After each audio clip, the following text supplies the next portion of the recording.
The stage was set. The lights dimmed, and the crowd grew silent with anticipation. JD Vance, the former tech executive turned political figure, was about to face one of the most challenging debates of his career. Across from him stood Tom Foster, a well-known liberal critic with a reputation for sharp, unyielding rhetoric. It was a live debate, broadcast nationwide, and the stakes couldn't have been higher. This wasn't just about Vance defending his policies or making his case. This was about facing down a vocal opponent who had made it his mission to challenge everything Vance stood for. The question on everyone's mind was simple: who would come out on top? As the debate began, Foster didn't hold back. With the first question directed at Vance, he immediately went for the jugular. "Mr. Vance," Foster said, his voice cool and calculated, "you've built your career on a platform of division. You constantly paint those who disagree with you as enemies, while doing little to address the very real problems facing America's working class. How do you justify your views when they only serve to further polarize the country?" The crowd shifted uncomfortably.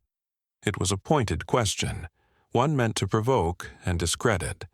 Vance could feel the weight of the words, but he was not rattled. His expression remained calm as he stepped up to the microphone, the spotlight on him. He wasn't going to let this be a simple back and forth. He was determined to show that he could stand his ground, even when pushed to the edge.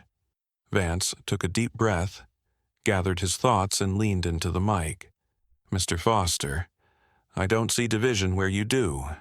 I see a country at a crossroads, trying to figure out how we can come together in a meaningful way. What's been divisive is not my rhetoric, but the failure of Washington to take real action. And as for painting enemies, let's be clear. It's not about enemies, it's about addressing the issues that have been ignored for far too long." The crowd began to murmur, some nodding in agreement, others skeptical, but everyone was listening. Vance's voice was firm but not harsh.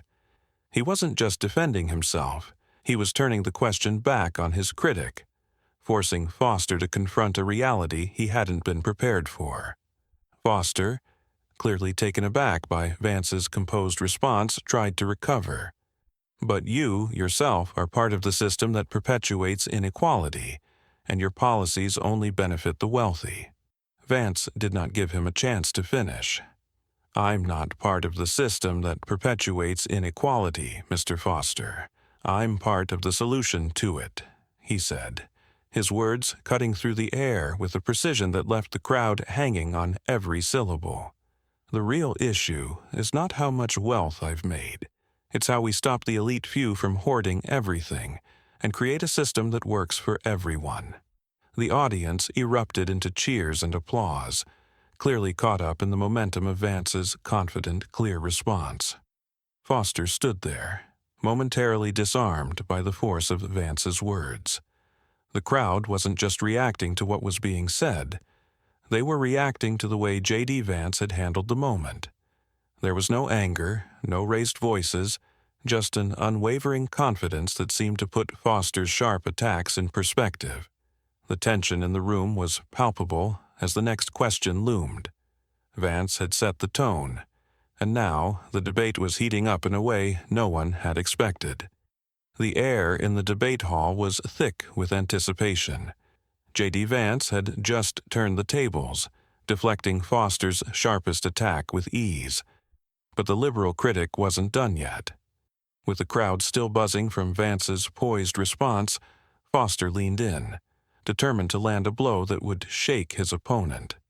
"This isn't about rhetoric, Mr. Vance," Foster said, his tone now more pointed, trying to regain control of the debate.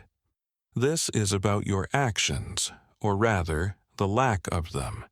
You claim to stand for the working class, but you've consistently pushed policies that harm them. You've spent years benefiting from the very system you now claim to want to fix. Tell me, how do you reconcile that hypocrisy?" The crowd shifted uneasily, some murmuring under their breath. It was a loaded accusation, and many in the room were eager to see how Vance would respond. But once again, Vance was unshaken. He looked straight at Foster, his eyes steady and confident. The judge of the debate wasn't going to be Foster's attack. It was going to be Vance's measured and direct response. "Mr. Foster," Vance began, his voice calm, but the words coming with the weight of experience. "You speak as if I'm the only one in this country who has ever had to fight to get ahead. But the truth is, everyone fights. I don't claim to be perfect. I don't claim that every choice I've made has been free from criticism. But the reality is that my policies, whether you agree with them or not, are aimed at solving real problems, not just talking about them." He paused, his gaze sweeping across the room. "You talk about hypocrisy, but what's truly hypocritical is standing there and pointing fingers without offering any real alternatives. What's your solution, Foster? What will you do when the status quo continues to fail those same working-class people you claim to care about?" The room fell silent. There was a palpable shift. Foster had been disarmed once again. The question had cut to the heart of the issue. It wasn't about throwing criticisms. It was about action. Foster, visibly flustered, tried to regain his composure. "Well, we need to ensure that those in power are held accountable," he stammered, his voice faltering slightly. "We need to change the system so that it benefits the many, not just the few." Vance's eyes narrowed, and he spoke again, his voice crisp and clear. "I agree. We need to hold people accountable. But what good is accountability if we don't provide people with real solutions, not just the same tired arguments over and over again? I'm not here for partisan bickering, Foster. I'm here to fix the system, not play games with it." The audience reacted immediately. A surge of applause filled the hall, and the energy in the room shifted dramatically. It wasn't just about policy anymore. It was about who had the vision and the ability to take real action. JD Vance had turned the tables once again, not by attacking Foster, but by offering a solution-oriented response that left his opponent on the defensive. Foster, struggling to recover from the sharpness of Vance's comeback, looked at the moderator, clearly trying to find a way to shift the discussion. But the crowd's reaction was clear. Vance had just landed a knockout blow. In that moment, it was no longer a debate about partisan ideologies or political talking points. It was about leadership, about the ability to rise above the noise and offer something that actually resonated with the people. Vance had not only answered his critics, but had shown that real leadership was about the courage to stand firm, face criticism head-on, and rise to the occasion with calm and conviction. The atmosphere in the debate hall had completely shifted. What had begun as a fierce confrontation between two strong-willed individuals had evolved into a battle of ideas. And it was clear that JD Vance had won the crowd. The energy in the room was palpable, and the loudest sound now wasn't Foster's attempt to discredit Vance, but the roar of applause that followed his knockout response. As the applause continued to echo through the hall, Foster stood there, visibly shaken. His earlier confidence had evaporated, replaced by an unspoken recognition that he had lost this round. For the first time in the debate, he looked unsure of himself, his eyes darting around, as if searching for a way to regain control. Vance, on the other hand, stood with his head high. There was no arrogance in his posture, just quiet confidence. He had handled every question with composure, each response calculated, precise, and direct. His ability to stay calm and focused had not only neutralized Foster's attacks, but had turned the entire narrative of the debate in his favor. The moderator, sensing the tension, cleared his throat and attempted to move the conversation forward, but the damage had already been done. The crowd wasn't paying attention to the next question. Instead, they were still processing the weight of Vance's responses. People were whispering to each other, some nodding in agreement, others discussing his rhetorical skill and command of the debate. Vance had not only defended his policies, he had reframed the entire conversation. He had shifted the focus from political bickering to the core issues that truly mattered: the need for solutions, action, and leadership in times of crisis. He had done something few public figures managed to do. He had connected with his audience, not by overwhelming them with rhetoric, but by speaking directly to the real concerns of the people. Outside the debate hall, the impact of Vance's performance was already being felt. Social media exploded with reactions from viewers who had tuned in, many of whom were seeing him in a new light. One tweet from a prominent political commentator read, "Tonight, JD Vance didn't just win the debate, he changed the conversation. We need more leaders who know how to engage, not just argue." Others followed suit, praising Vance for staying calm under pressure and offering practical solutions instead of getting caught up in partisan attacks. Foster's critics were quick to point out that his approach had been rooted in personal attacks and division, while Vance had stayed focused on unity and moving the conversation forward. As the evening came to a close, Vance's campaign team began receiving messages of support from across the political spectrum. People who had been skeptical of him, some from the left, some from the right, were starting to see him not just as a politician but as a leader with vision. His approach had transcended party lines. Back in the debate hall, Vance took one last look at the crowd. He wasn't celebrating, but he knew that he had done more than just defend himself. He had delivered a message, one that was clear and unambiguous. Leadership wasn't about winning arguments. It was about inspiring people to think, to act, and to move beyond division. As the crowd slowly began to disperse, the energy in the room was unlike anything Vance had experienced before. This wasn't just a political victory. This was the beginning of something bigger. The conversation had shifted, and JD Vance was now a central figure in that change. The aftermath of the debate left JD Vance with a sense of clarity and momentum. What had initially been a test of endurance and sharp rhetoric had turned into something more profound, a pivotal moment that would define his career and political future.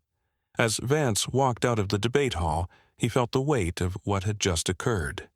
The words he had spoken, calm, confident, and purposeful, had resonated far beyond the walls of that room. The reaction was overwhelming, with people from both sides of the political spectrum reaching out to express their admiration for how he had handled himself. It wasn't just that Vance had won the debate. He had won over the crowd, and, more importantly, he had earned respect in a way that few politicians ever managed. His ability to stand firm against a seasoned critic, to deflect personal attacks with measured poise, and to steer the conversation toward real solutions was something remarkable in an era defined by division and anger. As the media picked up on the fallout, stories and articles began to surface, analyzing Vance's performance. His response to Foster's personal attacks was cited as a prime example of how political discourse could rise above the usual vitriol. Commentators praised his ability to de-escalate tensions without appearing weak. One analyst from a leading news outlet wrote, "JD Vance's handling of the debate wasn't just a win, it was a masterclass in political maturity."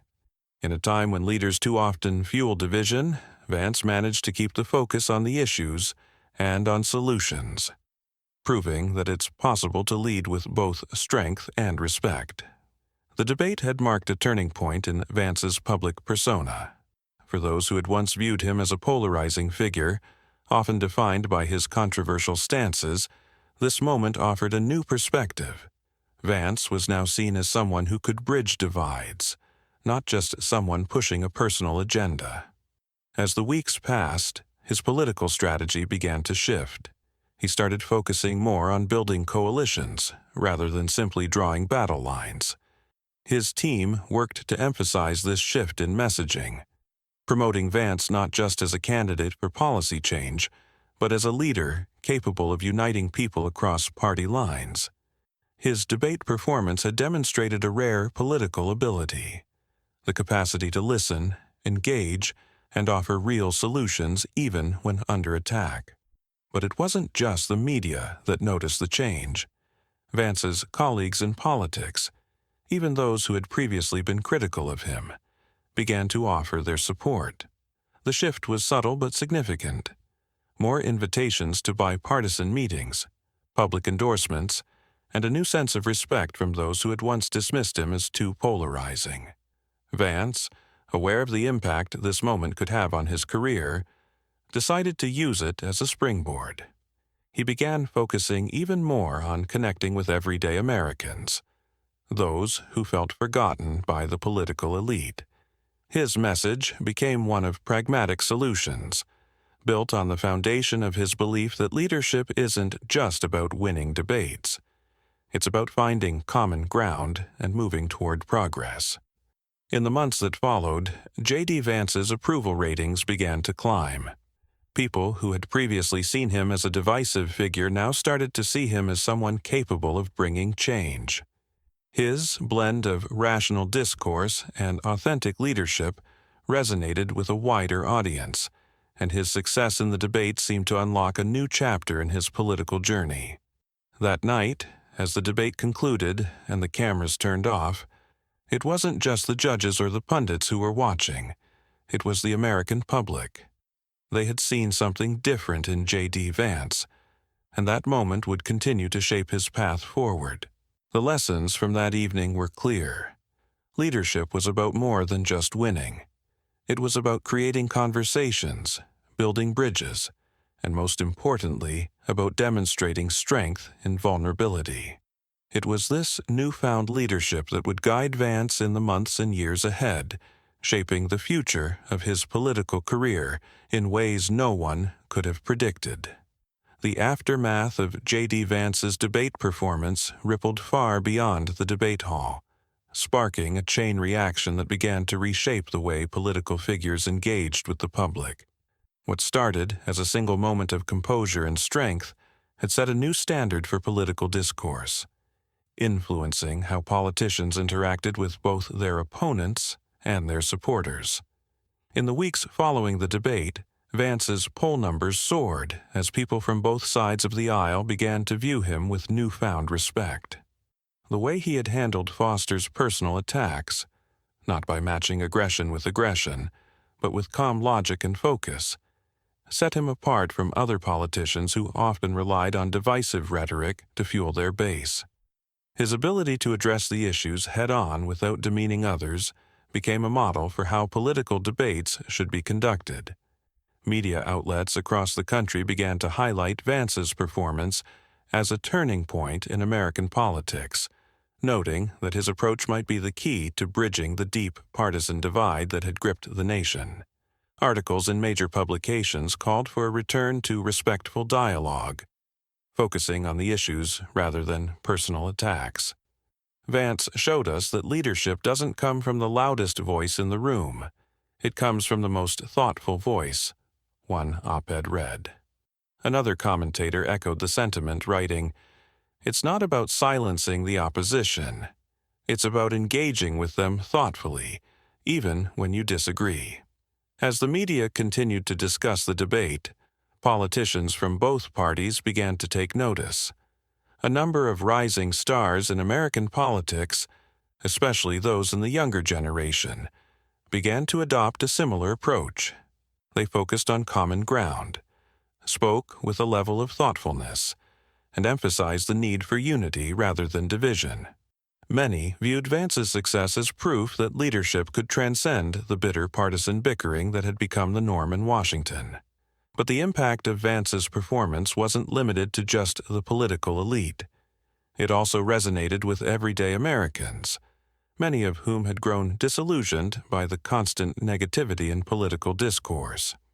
Town hall meetings across the country began to see more civilized conversations, with constituents and politicians engaging in discussions where ideas were debated, not personalities. One key moment came when Vance attended a rural town hall meeting in Ohio, where he was invited to speak about his plans for economic reform. What was expected to be a typical political event soon turned into a moment of mutual understanding. The questions, once sharp and skeptical, became more focused on the issues at hand. Vance answered each one with the same calm confidence that had earned him respect in the debate hall, and by the end of the evening, the room was buzzing with genuine interest in collaboration. This wasn't about the usual back and forth. It was about finding solutions and working together toward a better future. The ripple effect continued to spread as more public figures followed Vance's example.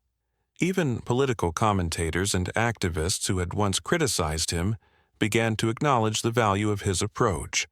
The conservative-leaning National Review ran an editorial praising Vance for bringing back respectful dialogue, while liberal outlets like the New York Times and Vox highlighted his ability to bridge the gap between the left and right, something few politicians had been able to achieve in recent years.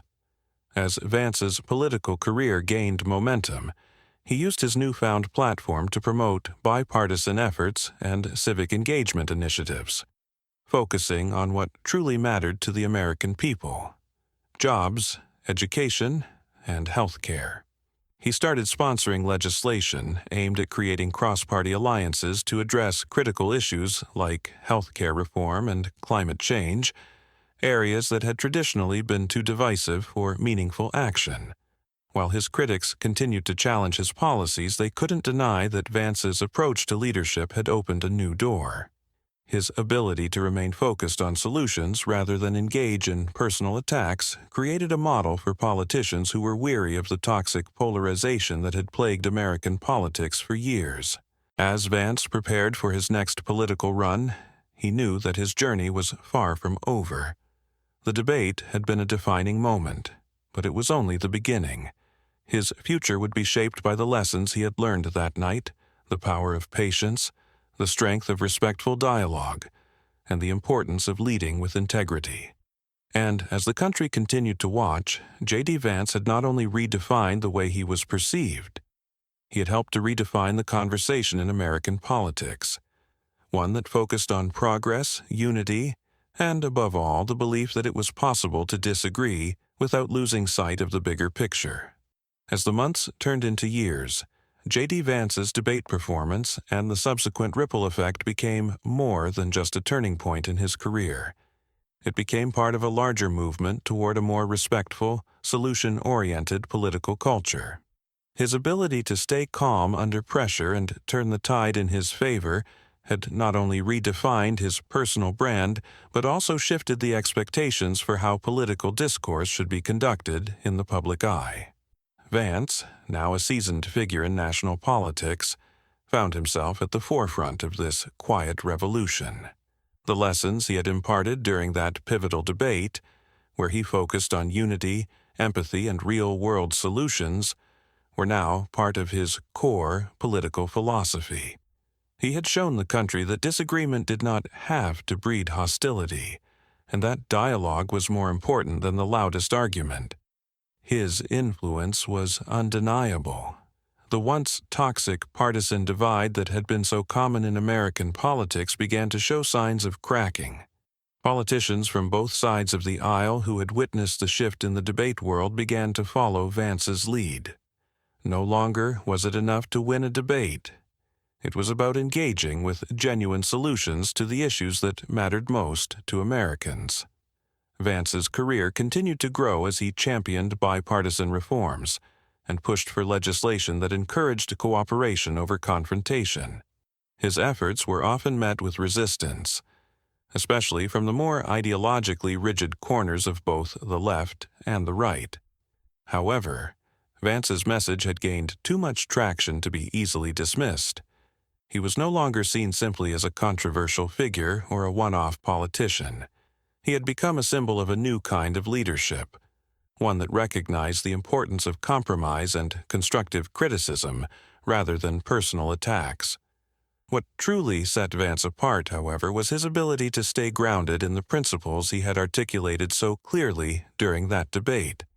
His success did not come from his ability to dominate opponents, but from his consistent efforts to focus on issues that united people, rather than perpetuating division.